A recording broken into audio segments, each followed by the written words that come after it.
आज आप सभी को सुनाऊंगी एकादशी व्रत में अनंत सुखों को देने वाली गर्भ गीता पाठ और साथ में श्रवण करेंगे गीता पाठ का 7वां अध्याय महात्म्य सहित। एकादशी व्रत में एक बार अवश्य सुनिएगा। गर्भ गीता पाठ। जो भी प्राणी इस गर्भ गीता का सद्भावना से विचार मनन करता है वह फिर गर्भ में नहीं आता, उसे मोक्ष प्राप्त होती है। तो आइए प्यारे भक्तगणों, आज पूर्णिमा तिथि पर श्रवण करें श्री गर्भ गीता पाठ। श्री कृष्ण भगवान जी का वचन है, जो प्राणी इस गर्भ गीता का सद्भावना से विचार मनन करता है सो पुरुष फिर गर्भवास में नहीं आता है। अर्जुन कहते हैं, हे कृष्ण भगवान, यह प्राणी जो गर्भ विषय में आता है सो किस दोष के कारण आता है? हे प्रभु जी, जब यह जन्मता है तब इसको जरा आदि रोग लगते हैं, फिर मृत्यु होती है। हे स्वामी, वह कौन सा कर्म है जिसके करने से जन्म मरण से रहित होते हैं? श्री भगवान बोले, हे अर्जुन, यह मनुष्य जो है सो आंधा मूर्ख है और संसार के साथ प्रीति करता है। यह पदार्थ मैंने पाया है और वह मैं पाऊंगा, ऐसी चिंता इस प्राणी के मन से उतरती नहीं। 8 पहर माया को ही मांगता है। इन बातों को करके बार बार जन्मता और मरता है। वह गर्भ विषय दुख पाता रहता है। अर्जुन कहने लगे, हे श्री कृष्ण भगवान, यह मन हाथी की नाई है, कृष्णा इसकी शक्ति है। यह मन तो 5 के बस में है, काम, क्रोध, लोभ, मोह और अहंकार। इन 5 में अहंकार बहुत बली है। ये कौन सा यत्न है जिससे मन बस में होए? वैसे ही मन रूपी हाथी को बस में करने के लिए ज्ञान रूपी अंकुश है। अहंकार करने से यह जीवन नरक में पड़ता है। अर्जुन कहते हैं, हे भगवान, जो एक आपके नाम के लिए वन खंड में फिरते हैं, एक वैरागी हुए हैं, एक धर्म करते हैं, इनको कैसे जाने? जो वैष्णव है वो कौन है? श्री भगवान कहते हैं, हे अर्जुन, मेरे ही नाम के लिए वनों में फिरते हैं वह सन्यासी कहते हैं। एक सिर पर जटा बांधते हैं, एक अंग पर भस्म लगाते हैं। उनमें हम नहीं है, क्योंकि इनमें अहंकार है। इससे मेरा दर्शन दुर्लभ है। अर्जुन कहते हैं, हे भगवान, वह कौन सा पाप है जिससे स्त्री की मृत्यु हो जाती है? वह कौन सा पाप है जिससे पुत्र मर जाता है? और नपुंसक कौन से पाप से होते हैं? श्री भगवान कहते हैं, हे अर्जुन, जो किसी से कर्जा लेता है और देता नहीं, इस पाप से औरत मरती है। और जो किसी की अमानत रखी हुई बचा लेता है, उनके पुत्र मर जाते हैं। जो किसी का कार्य किसी के गोचर आए पड़े और वह जवानी कहे कि मैं तेरा कार्य सबसे पहले कर दूंगा, जब समय आए उसका कार्य न करे, इस पाप से नपुंसक होता है। यह बड़े पाप है। अर्जुन कहते हैं, हे भगवान, कौन से पाप से मनुष्य सदैव रोगी रहता है? किस पाप से गधे का जन्म पाता है, स्त्री का जन्म तथा टट्टू का जन्म क्यों कर पाता है, और बिल्ली का जन्म किस पाप से होता है? श्री भगवान कहते हैं, अर्जुन, जो भी मनुष्य कन्यादान करते हैं और इस दान में मूल्य लेते हैं वो दोषी हैं। वे मनुष्य सदा रोगी रहते हैं। जो विषय विकार के वास्ते मदिरा पान करते हैं वे टट्टू का जन्म पाते हैं, और जो झूठी गवाही भरते हैं वह औरत का जन्म पाते हैं। जो रसोई बना के पहले आप भोजन कर लेते हैं और पीछे परमेश्वर को अर्पण करते हैं तो वे बिल्ली का जन्म पाती है। और जो मनुष्य अपनी झूठी वस्तु दान करते हैं औरत का जन्म पाते हैं, वह गुलाम औरतें होती हैं। अर्जुन कहते हैं, हे भगवान, कई मनुष्यों को आपने स्वर्ग दिया, सो उन्होंने कौन सा पुण्य किया है? और कई मनुष्यों को आपने हाथी घोड़ा रथ दिए हैं, उन्होंने कौन सा पुण्य किया है? श्री भगवान कहते हैं, हे अर्जुन, जिन्होंने स्वर्ण दान किया है उनको हाथी घोड़े वाहन मिलते हैं। जो परमेश्वर के निमित्त कन्यादान करते हैं सो पुरुष का जन्म पाते हैं। अर्जुन कहते हैं, हे भगवान, जिन पुरुषों के अंदर विचलित शरीर है उन्होंने कौन सा पुण्य किया है? किसी 2 घर के संपत्ति है, कोई विद्वान है, उन्होंने कौन सा पुण्य किया है? श्री भगवान कहते हैं, हे अर्जुन, जिन्होंने अन्न दान किया है उनका सुंदर स्वरूप है। जिन्होंने विद्या दान किया है वह विद्यावान होते हैं। जिन्होंने संतों की सेवा की है वह पुत्रवान होते हैं। अर्जुन कहते हैं, हे भगवान, किसी को धन से प्रीति है, कोई स्त्रियों से प्रीति करते हैं, इसका क्या कारण है? समझाकर कहिए। श्री भगवान कहते हैं, हे अर्जुन, धन और स्त्री सब नाश रूप है, मेरी भक्ति का नाश नहीं है। अर्जुन कहते हैं, हे भगवान, यह राजपाट किस धर्म के करने से मिलता है? विद्या कौन से धर्म करने से मिलती है? श्री भगवान कहते हैं, हे अर्जुन, जो प्राणी काशी जी में निष्काम भक्ति से तप करते हुए देह त्यागते हैं वह राजा होते हैं, और जो गुरु की सेवा करते हैं सो विद्वान होते हैं। अर्जुन कहते हैं, हे भगवान, किसी को धन अचानक बिना किसी परिश्रम से मिलता है सो उन्होंने कौन सा पुण्य किया है? श्री भगवान कहते हैं, हे अर्जुन, जिन्होंने गुप्त दान किया है उसको धन अचानक मिलता है। जिसने परमेश्वर निमित्त पराया कार्य संवारा है वह मनुष्य रोग से रहित होते हैं। अर्जुन कहते हैं, हे भगवान, कौन सा पाप से अम्ली होते हैं और कौन से पाप से गूंगे होते हैं और कौन से पाप से कुष्ठी होते हैं? श्री भगवान कहते हैं, हे अर्जुन, जो आदमी नीच कुल की स्त्री से गमन करते हैं सो अम्ली होते हैं। जो गुरु से विद्या पढ़कर मुकर जाते हैं सो गूंगे होते हैं। जिन्होंने गौ घात किया है वे कुष्ठी होते हैं। अर्जुन कहते हैं, भगवान, जिस किसी पुरुष के देह में रक्त का विकार होता है वह किस पाप से होता है? और कोई दरिद्र होते हैं, किसी को खरक वायु होती है, और कोई अंधे होते हैं तो कोई पंगुल होते हैं, सो कौन से पाप से रहित होते हैं? और कई स्त्रियां बाल विधवा होती है तो यह किस पाप से होती है? श्री भगवान कहते हैं, हे अर्जुन, तो सदा क्रोधवान रहते हैं उन्हें रक्त विकार होता है। जो मलिन रहते हैं वह सदा दरिद्री होते हैं। जो कुकर्मी ब्राह्मण को दान देते हैं उनकी खरक वायु होती है। जो पराई स्त्री को नंगी देखते हैं, गुरु की पत्नी को कुदृष्टि करते हैं सो अंधे होते हैं। जिसने गुरु और ब्राह्मण को लात मारी है सो लंगड़ा व पंगुल होता है। जो औरत अपने पति को छोड़कर पराये पुरुष से संग करती है सो वह बाल विधवा होती है।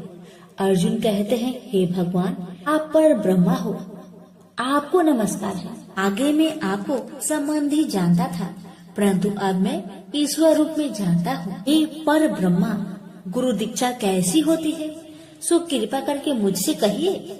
श्री भगवान कहते हैं, हे अर्जुन, तुम धन्य हो, तुम्हारे माता पिता भी धन्य हैं, जिनके तुम ऐसे पुत्र हो। हे अर्जुन, सारे संसार का गुरु जगन्नाथ, विद्या का गुरु काशी, चारों वर्णों का गुरु सन्यासी है। सन्यासी उसको कहते हैं जिन्हें सबका त्याग करके मेरे प्रति मन लगाया है, सो ब्राह्मण जगत गुरु है। हे अर्जुन, यह बात ध्यान देकर सुनने की है। गुरु कैसा करे? जिसने सब इंद्रियां जीती हो, जिसको सब संसार ईश्वर में नजर आता हो और सब जगत से उदास हो। ऐसा गुरु करे जो परमेश्वर को जानने वाला हो और उस गुरु की पूजा सब तरह से करे। हे अर्जुन, जो गुरु काम भक्त होता है और जो प्राणी गुरु की पूजा सब तरह से करे, हे अर्जुन, सो गुरु का भक्त होता है। और जो प्राणी गुरु की पूजा सब तरह से करे, हे अर्जुन, जो गुरु का भक्त होता है और जो प्राणी गुरु के सम्मुख होकर भजन करते हैं उसका भजन करना सफल है। जो गुरु से विमुख है उनको सप्त ग्राम मारे का पाप है। गुरु से विमुख प्राणी दर्शन करने योग्य नहीं होते। जो गृहस्थी संसार में गुरु के बिना है, चांडाल के समान है। जिस तरह मदिरा का भंडार हो, उसमें जो गंगा जल है सो अपवित्र है, इसी तरह गुरु से विमुख का भजन सदा अपवित्र होता है। उसके हाथ का देवता भी नहीं लेते, उसके सब कर्म निष्फल है। कुकर, सुकर, गंधर्व, काक, ये सब की सब योनि में बड़ी खोटी योनि है। सबसे यह मनुष्य खोटा है जो गुरु नहीं करता। गुरु बिना गति नहीं होती, यह अवश्य नरक को जाएगा। गुरु दीक्षा बिना प्राणी के सब कर्म निष्फल होते हैं। हे अर्जुन, जैसे चारों वर्णों को मेरी भक्ति करना योग है, तैसे गुरु धार के गुरु की भक्ति करना योग है। जैसे गंगा नदियों में उत्तम है, सब व्रतों में एकादशी का व्रत श्रेष्ठ है, वैसे हे अर्जुन, शुभ कर्मों में गुरु सेवा उत्तम है। गुरु दीक्षा बिना प्राणी पशु योनि को पाता है। जो धर्म भी करता है सो पशु योनि में फल भोगता है, 84 योनियों में भ्रमता रहता है। अर्जुन कहते हैं, हे श्री कृष्ण, भगवान गुरु दीक्षा क्या वस्तु है? भगवान कहते हैं, अर्जुन धन्य जन्म है तेरा जिसने यह प्रश्न किया है। तू धन्य है। गुरु दीक्षा के 2 अक्षर हैं, हरिओम। इन अक्षरों को गुरु कहता है। यह चारों वर्णों को अपना श्रेष्ठ है। हे अर्जुन, जो गुरु की सेवा करता है उस पर मेरी प्रसन्नता है। वह 84 से छूट जाएगा, जन्म मरण से रहित हो, नरक नहीं भोगता। गुरु की सेवा करता है, उसको कई अश्वमेघ यज्ञ के पुण्य का फल मिलता है। गुरु की सेवा मेरी सेवा है। हे अर्जुन, हमारे तुम्हारे संवाद जो पढ़ेंगे सो गर्भ के दुख से बचेंगे, 84 कट जाएगी। इसी से इस पाठ का नाम गर्भ गीता है।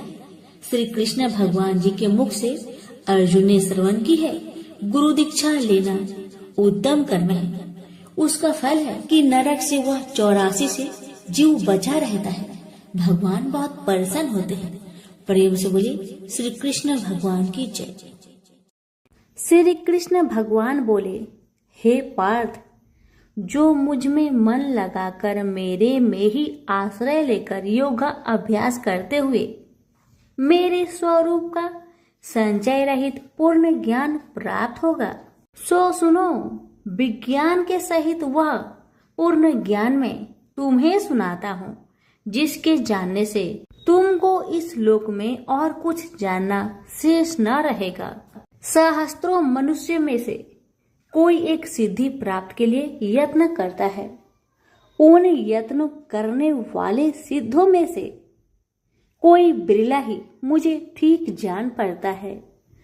पृथ्वी, जल, अग्नि, वायु, आकाश, मन, बुद्धि और अहंकार, यह 8 प्रकार की मेरी प्रकृति माया है। इस प्रकृति को अपरा, अचेतन अर्थात जड़ कहते हैं। और हे महाबाहो, इससे दूसरी प्रकृति चेतन है, जिसने संपूर्ण जगत धारण किया है। इन्हीं प्रकृतियों से सब प्राणी मात्र उत्पन्न होते हैं। ऐसा जानो, यह प्रकृतियां हमसे ही उत्पन्न हुई है। इस तरह सब जगत की उत्पत्ति और प्रलय का कारण मैं ही हूँ। हे धनंजय, जिस प्रकार धागे में मणि पिराई जाती है, उसी भांति यह सब संसार मुझसे परे और कुछ भी नहीं। हे कुंती पुत्र, जल में रस में मैं ही हूँ, चंद्रमा और सूर्य में प्रकाश में मैं ही हूँ, सब वेदों का सार मैं ही हूँ, आकाश में शब्द तथा पुरुष में पौरुष मैं ही हूँ। हे अर्जुन, पृथ्वी में सुगंध तथा अग्नि में तेज रूप मैं ही हूँ, सब प्राणियों में जीवन और तपस्वियों का तप मैं ही हूँ। हे पार्थ, समस्त प्राणियों में सनातन बीज रूप मुझको ही जानना, बुद्धिमानों में बुद्धि स्वरूप और तेजस्वियों में तेज मैं ही हूँ। हे अर्जुन, काम और रोग रहित बलवान पुरुषों में धर्म के विरुद्ध न जानने वाला कर्म मैं ही हूँ। जितने भी स्वास्तिक राजस तामस पदार्थ है वे सब मुझसे ही उत्पन्न हैं, परंतु उनमें मैं नहीं रहता। ये सब मुझ में है। सत्व रज तम इन तीनों गुणों के प्रभाव से यह सारा जगत मोहित हो रहा है। इस कारण यह मेरी गुणमयी और दिव्यमयी माया अति दुस्तर है। जो मुझको अनन्य भाव से भजते हैं वे इस माया को पार कर जाते हैं। हे भारत श्रेष्ठ अर्जुन, 4 प्रकार के जीव मुझको भजते हैं। दुखिया, जिज्ञासु, ऐश्वर्य की कामना करने वाले और ज्ञानी, जिनमें मुझे सदा एकाग्रचित और केवल मेरी भक्ति करने वाले, और ज्ञानी जिनमें मुझे सदा एकाग्रचित और केवल मेरी भक्ति करने वाले ज्ञानी पुरुष श्रेष्ठ है, क्योंकि मैं ज्ञानी को अत्यंत प्रिय हूँ और वह मुझको प्रिय है। यद्यपि ये सभी भक्त श्रेष्ठ है, तथापि ज्ञानी तो मेरी आत्मा ही है, क्योंकि वह मुझ में ही मन लगाकर मुझको ही सर्वोत्तम गति मान मेरा ही आश्रय ग्रहण करता है। वह ज्ञानी अनेक जन्मों के बाद मुझे पा लेता है। ऐसा महात्मा अति दुर्लभ है जो सब जगत को वासुदेवमय समझे। हे अर्जुन, जो भक्त श्रद्धा पूर्वक जिस जिस देवता का पूजन करना चाहते हैं उन पुरुषों की उस श्रद्धा को मैं ऋण कर देता हूँ। यह उस श्रद्धा से मुक्त होकर उस देवता की आराधना करता है, फिर उसको मेरे ही रचे हुए काम का फल प्राप्त होते हैं। परंतु उन अल्प बुद्धि वालों का फल नाशवान है। देवताओं की आराधना करने वाले देवताओं को मिलते हैं और अव्यय, अविनाशी, अच्युतम स्वरूप को न जानकर मंद बुद्धि लोग मुझे अव्यक्त को व्यक्त मानते हैं। मैं योग माया से आच्छादित होने के कारण सबको नहीं दिखता। उसी से मूर्ख लोग अनादि तथा अविनाशी मुझको नहीं जानते। हे अर्जुन, मैं भूत भविष्य और वर्तमान के सभी प्राणियों को ही जानता हूँ, पर मुझे कोई भी नहीं जानता। हे भारत, हे परम तप, इच्छा और देश से उत्पन्न होने वाले सुख दुख आदि धंधों के मोह से जगत के सभी प्राणी भ्रम में फंस जाते हैं। जिन पुण्य आत्माओं के पाप नष्ट हो गए हैं वह पुरुष दृढ़ मोह से छूटकर दृढ़ निश्चय करके मेरी भक्ति करते हैं, जो आश्रय लेकर जीवन मरण से दूर करने के अर्थ प्रयत्न करते हैं। वे पुरुष ब्रह्मा आत्मज्ञान अपने चित्त को निश्चल रखकर उसका संगम करता है और अंत कारण की समाधि लगाता है।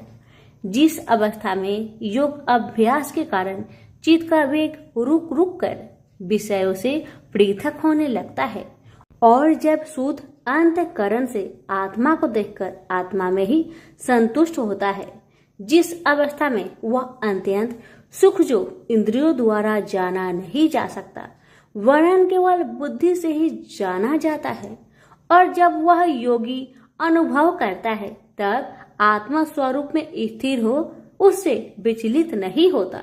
इस अवस्था को पाकर फिर और कोई लाभ उसको अच्छा नहीं लगता, और जहाँ स्थिर होने पर और कोई बड़ा भारी दुख उसको वहां से चलायमान नहीं कर सकता। इस अवस्था को दुख संयोग वियोग कारक नामक योग जानना हो तो योग निर्विकल्प चित्त से निश्चय करके जानना चाहिए। संकल्प से उत्पन्न होने वाला समस्त कामनाओं को त्याग कर और मन ही मन में सकल इंद्रियों को चारों ओर से रोक रोक कर धैर्य के साथ बुद्धि को अपने अधीन कर धीरे धीरे विषय से दूर हटा ले और भली भांति मन को आत्मा में स्थिर करके किसी वस्तु की इच्छा ना करे, और चंचल मन जिधर जिधर जाए उधर से इसको हटाकर आत्मा के बस में करना चाहिए। इस प्रकार शांति चित्त तथा रजोगुण से रहित निष्पाप तथा ब्रह्म स्वरूप योगी को उत्तम सुख प्राप्त होता है। इस रीति से निरंतर योगाभ्यास करने वाला योगी समस्त पापों से छूटकर सहज ही उस परम सुख को पा लेता है जो ब्रह्म के संयोग से प्राप्त होता है। जिसका मन योग में स्थिर हो गया है उसकी दृष्टि भी सर्वत्र समान हो जाती है और वह सब प्राणियों में अपने को और अपने में सब प्राणियों को देखता है। जो सब प्राणियों में मुझको और मुझ में सब प्राणियों को देखता है। मैं उससे अलग नहीं रहता और मुझसे वह अलग नहीं रहता। जो अभेद भाव से रहता है, सब प्राणियों में स्थिर हो मेरा मनन करता है, वह योगी चाहे जिस अवस्था में रहे मुझ में मिल जाता है। हे अर्जुन, जो समस्त प्राणियों के दुख सुख के समान समझता है और सबको समान देखता है वही श्रेष्ठ योगी है। अर्जुन बोले, हे मधुसूदन, आपने जो योग बताया कि सबको अपने ही समान देखे, सो मन के चंचल होने के कारण मैं उसको अपने में दृढ़ स्थिर नहीं देखता हूँ। हे श्री कृष्ण, यह चंचल मन बड़ा ही हठी पराक्रमी और दृढ़ है। इसको अपने अधीन रखना तो मुझे वायु को बांध रखने के समान ही प्रतीत होता है। श्री कृष्ण भगवान ने कहा, हे महाबाहो, इसमें संदेह कि मन अति चंचल है, तो भी हे कुंती पुत्र, अभ्यास और वैराग्य से इसे बस में किया जा सकता है। जिसका मन बस में नहीं उसको योग अति दुर्लभ है। अर्जुन ने कहा, हे श्री कृष्ण, जिसमें श्रद्धा तो है पर योग प्राप्त करने में सफल नहीं हुआ है और जिसका चित्त योग से विचलित हो गया है, वह योग सिद्धि न पाने से किस गति को प्राप्त होता है? श्री कृष्ण बोले, हे अर्जुन, उसका यहाँ नाश नहीं होगा पर परलोक में भी नहीं होगा, क्योंकि उत्तम कर्म करने वाले किसी मनुष्य की दुर्गति नहीं होती। वह योग में असफल मनुष्य बहुत दिनों तक पुण्यवानों को प्राप्त होने वाले लोकों में वास करता है और फिर वहां से किसी पवित्र और धनवान मनुष्य घर में आकर जन्म लेता है। इस प्रकार का जन्म पाना भी इस लोक में बड़ा दुर्लभ है। हे कुरुनंदन, यह योगियों के बस में जन्म लेकर पूर्व जन्म की बुद्धि संस्कार अर्थात आत्मज्ञान को पाता है और उससे अधिक सिद्धि के लिए यत्न करता हूँ। पूर्व जन्म में किए योग अभ्यास के बल में अनेक विघ्नों को पड़ने पर भी यह मोक्ष को प्राप्त होता है। योग की केवल इच्छा ही हो तो पुरुष शब्द ब्रह्म के परे जा पहुंचता है। जो बड़े परिश्रम और यत्न से योग अभ्यास करता है वह पापों से छूट मोक्ष को पाता है। बड़े तपस्वियों से योगी श्रेष्ठ है। जो शुद्ध होकर अनेक जन्मों में परिश्रम करके सफल होता है और ज्ञानियों से भी योगी श्रेष्ठ है। इसलिए हे अर्जुन, तुम योगी बनो। केवल मुझ में ही मन लगाकर योग प्राप्ति के लिए जो मेरा भजन करता है उसको समस्त योगियों के मध्य से मैंने अत्यंत श्रेष्ठ माना है। प्रेम से बोलिए श्री कृष्ण भगवान की जय। आप सुनिए श्रीमद् भगवत गीता पाठ अध्याय 7 की महात्म्य। भगवान शिव कहते हैं, हे पार्वती, अब मैं 7वें अध्याय का महात्म्य बतलाता हूँ, जिसे सुनकर कानों में अमृत राशि भर जाती है। पाटलिपुत्र नामक एक दुर्गम नगर है जिसका गोपुर बहुत ही ऊंचा है। उस नगर में शंकुकर्ण नामक एक ब्राह्मण रहता था। उसने वैश्यावृत्ति का आश्रय लेकर बहुत धन कमाया, किंतु ना तो कभी पितरों का तर्पण किया और न देवताओं का पूजन ही। वह धनोपार्जन में तत्पर होकर राजाओं को ही भोज दिया करता था। एक समय की बात है, उस ब्राह्मण ने अपना चौथा विवाह करने के लिए पुत्र और बंधुओं के साथ यात्रा की। मार्ग में आधी रात के समय जब वह सो रहा था, तब एक सर्प ने कहीं से आकर उसकी बाह में काट लिया। उसके काटते ही ऐसी अवस्था हो गई कि मणि, मंत्र और औषधि आदि से भी उसके शरीर की रक्षा असाध्य जान पड़ी। तत्पश्चात कुछ ही क्षणों में उसके प्राण पेखरू उड़ गए। वह प्रेत बना। फिर बहुत समय के बाद वह प्रेत सर्प योनि में उत्पन्न हुआ। उसका बीत धन की वासना में बंधा था। उसने पूर्व वृत्तांत को स्मरण करके सोचा, मैंने घर के बाहर करोड़ों की संख्या में अपना जो धन गार रखा है, उससे इन पुत्रों को वंचित करके स्वयं ही उसकी रक्षा करूंगा। सांप की योनि से पीड़ित होकर पिता ने एक दिव्य सपना में अपने पुत्र के समक्ष आकर अपना मनोभाव बताया।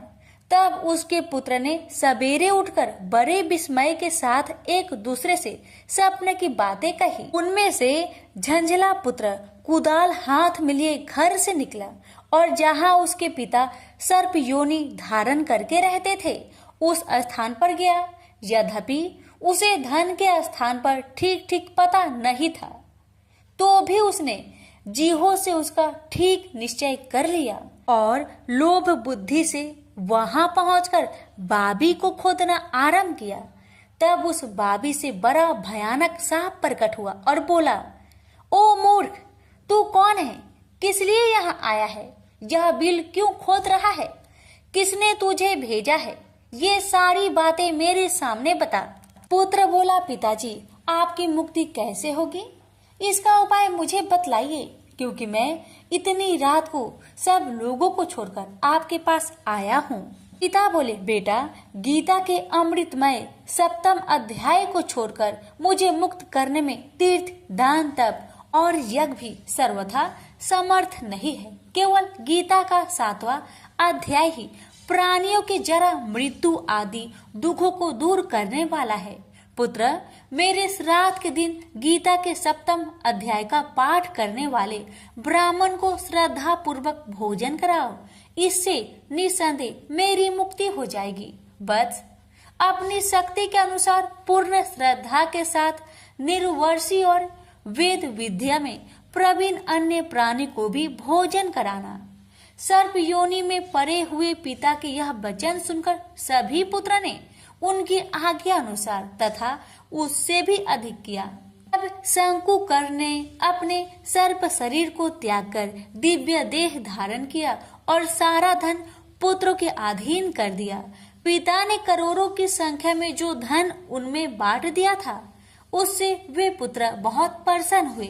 उनकी बुद्धि धर्म में लगने लगी थी, इसलिए उन्होंने बावली, कुआं, पोखरा, यज्ञ तथा देव मंदिर के लिए उस धन का उपयोग किया और अन्य शाला भी बनवाए।